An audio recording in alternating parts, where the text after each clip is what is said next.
I was going to mention that. Why is that? Because those 5 syllables say more than a whole paragraph, a whole chapter, isn't that right? Because the analogies get us to understand things very complicated. This is how Jesus taught. So I was reading once that Einstein said, if you cannot express something simply, then you don't know it well enough. So if you can't express something simply, you don't know it well enough. And a lot of people I know, they express things very complicated. So I made it a goal that if I could not make an analogy, I'm not going to make the point. Because I obviously don't know it well enough. And sometimes I have to spend a long time coming up with an analogy. But in trying to come up with the analogy, it enables me to understand it, and then I can explain it to others. So I find that visualization and analogy is the key. It is really the key to meditation.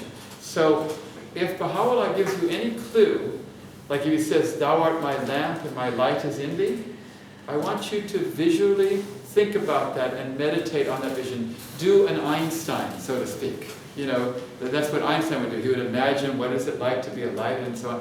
And gradually this leads to comprehension. And then it can lead into our other 3 things. Let's go to our 4th thing, which is to bring ourselves to account each day. To bring ourselves to account each day.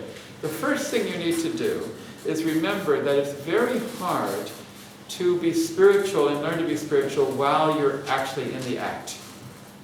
Because it's quite difficult. The problem is this, is that when you're doing something, like, any of you study a sport, anyone study a sport like tennis or baseball or basketball or football or something, you might notice that the coaches often, they train you to not play the game for a little while, but just to work on some aspect of it away from the game. So they might be hitting the ball wrong, it's tennis.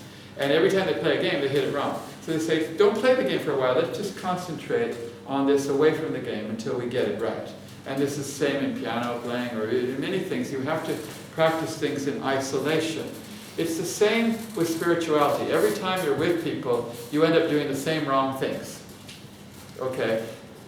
So you have to go away and privately think about what you did. Now the whole goal in life is to learn to get along with other people. This is the essence of spirituality, is just to learn to love other people. And it's impossibly difficult. Because people are horrible, people are rotten, people are difficult, they do horrible things, everyone has faults, including we ourselves. We do things to other people. Would you agree? Yes. The whole trick in life is God says, I am going to mold you through other people. You know, there's a famous legend about Michelangelo. And Michelangelo was a great sculptor, and he sculpted this sculpture called David. Have you seen it? And they said it's the most perfect sculpture ever made. It's perfect. Who could have made it? And they asked Michelangelo, how did you do that? And he said it was very easy. And he said, I took a big piece of marble, and I cut away everything that wasn't David. He said, I'm cutting away everything that wasn't David. And this is what God is doing to us. He's chipping away everything from us that is not His perfect image. That's all He's doing. And the way He does it is by other people. So He's chiseling away at us. And I like to say that people are the biggest chiselers, of our lives. They're chiseling away at us. So people do things that hurt our feelings, or they're hard to love. It's difficult to be with them. And we have to learn to love them, to tolerate them, to smile at them, to forgive them no matter what they do. And in doing that, it gradually molds us in God's image until we become like God. And until we learn to do that, we will not develop spiritually. This is the essence of life. The essence of life is learning just to love everybody, no matter how hard they are to love. Now, this is not an easy thing to do, but you can only do it if you meditate on what just happened today and say, well, how could I have done that better? You're driving home from a meeting with somebody, it didn't go too well, like you said something wrong or this or that. If you think very carefully about yourself, you say, oh yes, I should remember to say that, or I shouldn't have said that. But you have to do it away. Have you ever heard anybody practicing the violin? Little children practicing the violin, have you ever heard it? It's very painful, isn't it? Is it right? Don't you hate it? It's very painful practicing the violin. Learning to be spiritual is like practicing the violin in public. That's what it's like. In other words, we all play the violin very bad, but we have to do it in front of other people. That's what it is like. Learning to... Now, you know that if a child keeps playing the violin, slowly he gets better. But it takes years. It takes 15 or 20 years before you can bear it. Isn't that right? Does anyone have any children that have practiced? It's horrible at first. Okay.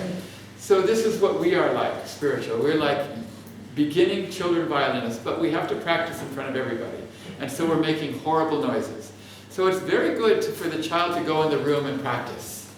And you need to do the same. So tomorrow morning you need to get up and think about, well, what am I going to do today? And who am I going to see? Okay, I'm going to see this person or that person. And think very carefully, how can I be more loving? How can I make that person happy? Can I greet them more with a smile? Can I be more forgiving? Can I be whatever? And you're going to think about it. Because you're using the Einstein power of imagination and you're kind of meditating, you're using visualization. Then when you're with that person, or whatever it is, you might remember a little bit of it. You see? And you might do it a little more. And then you go away and you meditate and you think. In other words, bringing yourself to account each day means that you're reflecting on what you did today or yesterday or what you're going to do, analyzing and thinking how I'm going to do it, and then going and do it and going back and forth. It's kind of like a reflection gathering of yourself every day. In other words, you just don't think in general. You think specifically, how am I going to be more loving today? I don't care about tomorrow or next week or next year. Just what can I do today? That's all Adi Baha wants you to do. If I'm going to go to a feast tonight at the Baha'i meeting, how can I be more loving? Adi Baha said you have to be so loving that you're willing to give your life for the other Baha'is. How many of you are willing to give your life for the other Baha'is? Is that right? How many of you are willing to do that? It's pretty hard, but he says you have. Fortunately, he didn't say you have to. He just said you have to be ready to do it. Okay. but there's one passage where Adi Baha says, he says, if they give you poison, offer them honey in return. You know, like that? You know, if they, you know, no, but he says to treat everybody as if they are your family. To everybody. Now, how do you treat your family? I hope you like your family. But he says to treat every human being, no matter what country or land, as if they're your family. Because how do you treat your family? If your brother or your sister or your mother came and knocked on your door and you hadn't seen them for 10 years, you would hug them and greet them. Isn't that right? Adi Baha says you have to treat everybody like that. Wouldn't that be amazing if everybody treated everybody like their family? So this is a very hard standard, but what we do is we visualize ourselves doing that. We can also visualize ourselves with prayer. Close your eyes right now and imagine what you're going to do tomorrow. Who are you going to meet tomorrow, or what meeting are you going to have tomorrow? What people are you going to be with, or where are you going to go? And you're going to do something tomorrow, for sure. Okay, you know. So now say, oh God, guide me. And as you say, oh God, guide me, imagine yourself in that meeting tomorrow, or that thing you're doing, and see God guiding you in that very setting. Say, oh God, guide me, and see it. Now say, oh God, guide me. Now say, protect me, and see yourself in that meeting, God protecting you in that very meeting tomorrow. Now say, make of me a shining lamp. And now see yourself in that meeting, and suddenly there's a lamp shining inside you. And all the other people can see it. They look at you and there's this lamp shining inside you. And a brilliant star. Now suddenly you go up into the sky and you're a good star, and they all look up and they see you. Okay, you just use simple visualization for that thing that's going to happen tomorrow. It wasn't a prayer in general, it was an applied prayer towards what was going to happen tomorrow. How many of you could see God guiding you? Raise your hand. How did He guide you? First of all, I imagine the setting and who we were. Yes. There's the softness, and I could actually feel the warmth about it. You felt it. Okay. How did He guide you? Gently. Gently? Yeah. In what way was He guiding you? Just accompanying, giving me comfort. He was good. Who else had a different way God was guiding you? Did anyone have Him holding your hand? Some people have that. Anyone have Him pushing you on the back? Did anyone have Him holding like a toy kid with a toy? No, these are all, when I ask people, they all have different visions. You can have your own visualization how God guides you. How did God protect you? In what way did He protect you? Who saw Him protecting you? His arms around. You had Him arms around. That's a good way to protect. How did another way He could protect you? Does anyone have like a force field or a Harry Potter cloak or something like that? Okay. When he said, make of me a shining lamp. Who became a shining lamp? And what kind of lamp were you? What did it look like? Just light. Just light. You didn't see any lamp, but you just light. Who had a lamp? What kind of lamp were you? Just the bulb. Just a light bulb. Who had a different kind of lamp? Did anyone have a street lamp? In America, a lot of people have a street lamp. Did anyone have an old-fashioned oil lamp? You had an old-fashioned lamp? Did anyone have a modern lamp? Yeah. When I ask these questions, everybody has their own thing. So the interesting thing is that these are very easy to visualize. It's not hard. You don't have to practice. You don't have to go to meditation school or anything. You have the ability to see these things. Now, I promise you that if you do that kind of visualization in your prayer, when you're in the meeting that time, as you walk in, you will remember this, and you will feel God guiding you. You will feel in other words, you'll recall because you very carefully visualized it beforehand, and you applied it, because now you're using your spiritual power to apply this. Try this. We call this applied visualization, in which you vividly imagine God guiding you, God protecting you, whatever prayer it is, you pray specifically for what you're going to do today. And when you come home, you can pray again, and you're using visualization. Now, how many of you have trouble forgiving people? How many of you have trouble forgiving people? Admit the truth. Okay, how many of you at some time in your life, somebody has done something horrible or rotten or mean, and you found it difficult to forgive them? It should happen to everybody. And how many think it will happen again in the future? There's no question of that. In fact, you're going to have to forgive everybody sooner or later if you spend too much time with them. Because nobody's perfect. Is anybody perfect in this room? Let me check and see. Nobody's perfect? So, by definition then, people are going to have to forgive you as well. Now, we all expect God to forgive us. Isn't that right? Forgiveness is one of the attributes of God. And yet we're not willing to be forgiving of other people. And this is interesting because in Christianity, there's only one prayer that Jesus revealed. Do you know that? There's only one prayer. And in that prayer, the Lord's Prayer, there's only one request that we make of God. The rest of the prayer is only praising God. You know, our Lord who art in heaven, hallowed be thy name, thy kingdom come. There's only one thing you ask of God, and that's to forgive us. Okay? There's only a single thing that Christians are prayed for. But there's a way in which we ask to forgive. It says, forgive us our sins as we forgive those who sin against us. Or in some translations, forgive us our trespasses. So basically you're saying, forgive us, God, as much as we forgive other people. Okay? This is what he's saying. In other words, to the degree that I forgive other people, God, forgive me that much. That's really what you're saying. You understand? So, to whatever amount I forgive other people, God, you forgive me in that amount. No, I'm saying that's what the prayer says. Okay, and then you go around and don't forgive other people and you're saying, God, forgive me in the same way. Isn't that right? That's the only thing that we're supposed to do. So don't you think that when you go to the next world, God doesn't forgive you? You said, you told me to forgive you in the same way you forgive other people. I'm just doing what you asked. Okay? Isn't that a scary concept? Yes. That's what it says in the Lord's Prayer. How many of you are from a Christian background or are studying Christianity? Isn't that an interesting concept that we are told that we need to forgive people and we ask God to forgive us to that extent? Now, forgiveness is not an easy attribute to apply, but if you can learn to forgive every single person for whatever they do, you are on the path to spirituality. You are also on the path to spirituality if you can learn to serve other people, which is one of the other 6. You need to learn tomorrow to do something that makes people happy or serves them in some way, because that is your spiritual food for tomorrow.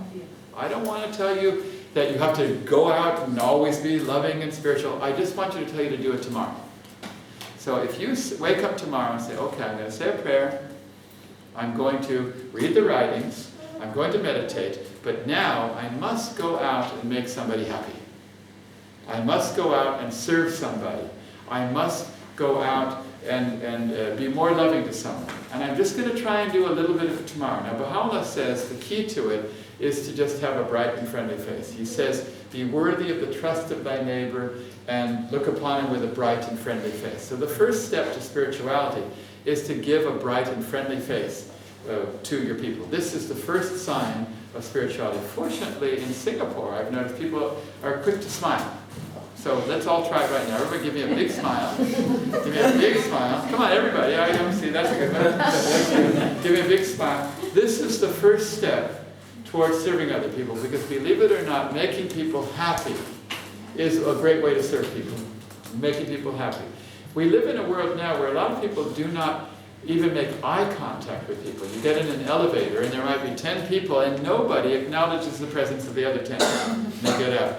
And if you, I remember a Baha'i was talking to me recently, he said his father, who was a wonderful Baha'i pioneer, a knight of Baha'u'llah, and so on, he said he greeted every single person he ever saw in an elevator, on a supermarket line, something. He said hello, he smiled and said, how are you today?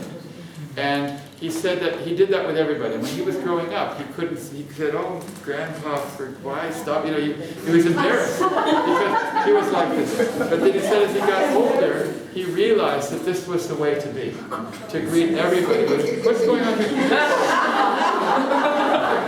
Oh, okay, that's good. Hello. You can make that your decision today. You wake up tomorrow and you're going to make somebody happy. Or you can think about, who am I going to see today? And I'm going to try today to maybe not talk about myself so much, but maybe listen to them. Because believe it or not, listening is also a great way to serve people. When you listen to people, you serve. People love to be listened to. Did you know that? They love it.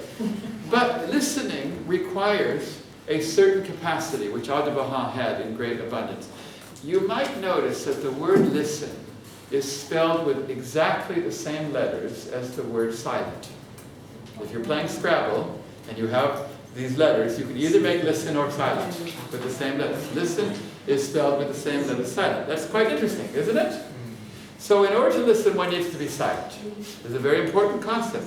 But the type of silence you need is inner silence.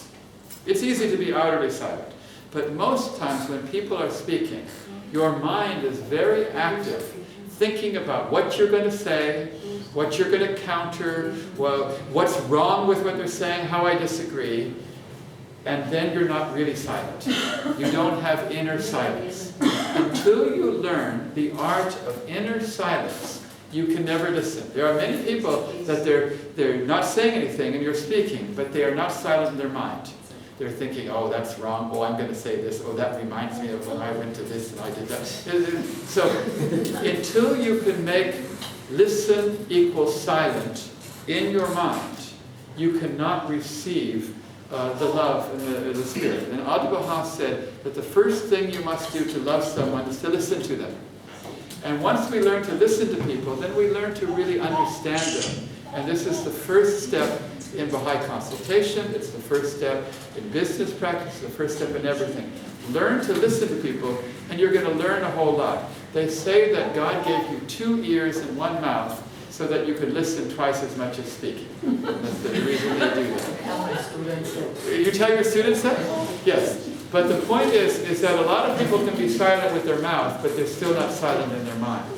So this is something you can go home today and say, how much was I silent in my mind, in my heart, in my soul when they were speaking? And just receiving. And you could say that's my goal for today, is to work on listening. You may say, I'm going to work on happiness. I'm going to work on joy. Maybe you're going to work on truthfulness. How many of you are always truthful all the time? I'm glad nobody raised their hand. If they did raise their hand, then they weren't truthful, and then of course, so you can work on any one of the virtues. In fact, Abdu'l-Baha says, you know, if you could really acquire any one virtue complete, maybe you could have them all. Of course, truthfulness, he said, is the foundation of all virtues. But the goal is to do it today, and to apply it to whatever you're going to do today. In other words, I'm not just going to become loving in general, I'm going to become loving at that meeting, or that phone call, or whatever is going to happen tomorrow. Then after it's over, reflect upon it the next day. how did that go? You know, with my husband, with my wife, with my children, with my parents, with my workmates. How did that go? And think about it. Say, well, what could have I done better? And you'll find that if you analyze how you went with those people, you will be able to realize about yourself how you could have done it better. You say, oh, darn it all, why did I do that? Why did I say that? Oh, I was so selfish. Why was I thinking, oh, how come I didn't listen to that person? And then gradually that act of reflection and action, reflection and action, reflection, on a daily basis will make you a spiritual being. It's all the dailiness is the key. Tell me when my time is up, because I don't want to go too far. But is this something you think you can do?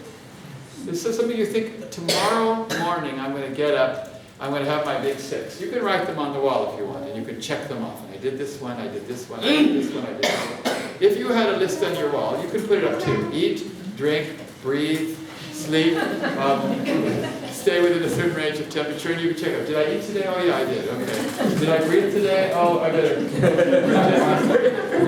can have that physically, if you want to put that up too, okay? And then you can put on the wall your 6 spiritual things. And I say, well, did I serve people today? Did I make people happy? Did I do some? Did I read the writings? Did I say a prayer? Did I meditate? Did I teach the faith? In some way, did I share the message and so on? If you find that you did, and of course, did I meditate and reflect on how I could bring my life more in accordance with the Baha'i teachings? You don't have to spend a lot of time on it. How much time do you think you could take on that? Who has a half an hour a day that they can give to God? You think you have a half an hour? Who has an hour? Who watches TV for more than an hour a day? No? You know? In America, if I ask that question, they say only an hour. Okay. But you can learn to do these things. So, you know, some Baha'is I know, they tell me that any time they're waiting in any line, if they're waiting in any line at a bank or a supermarket or the airport, they pray. They always pray. And so at a red light, you know, any time. And they said they find that you know, they probably have an hour a day extra to pray. You know, in other words, there's time maybe available to you.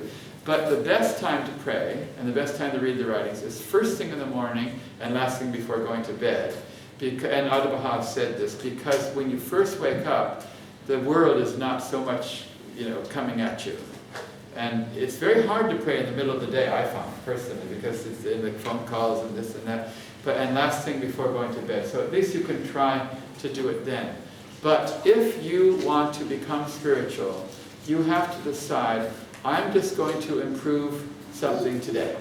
I just want to get through today. If there's something that you don't want to do, that you do a lot, that's bad, I don't know what it is, okay? But you don't want to do it, don't say, I want to stop doing it. Say, God, help me to get through today without doing it. Whatever the bad thing is you don't want to do. Just say, God, help me today. Because if you think God stop it you just won't do it. But just maybe one day. In fact, this is the motto of the Alcoholics Anonymous. They say, do not try to give up alcohol. Try to give up alcohol today. They call it one day at a time. You understand that? Because if you just do it today, and then tomorrow you say, well, I did it yesterday, so I can do it today. And do it yesterday, and so on. One day at a time. Cam, ruse be ruse. And you are now changing your direction and you're walking towards spirituality. And the Baha'i writings are there for you. They will be your guide. And as you read them, you will find that they will guide you towards the path of spirituality, which is a path that I hope every one of us embarks upon. Because the extent to which we can do this will determine whether or not we can, you know, enlighten the world. We can't enlighten the world until we enlighten ourselves. So thank you all very much, and I'll see you tomorrow night.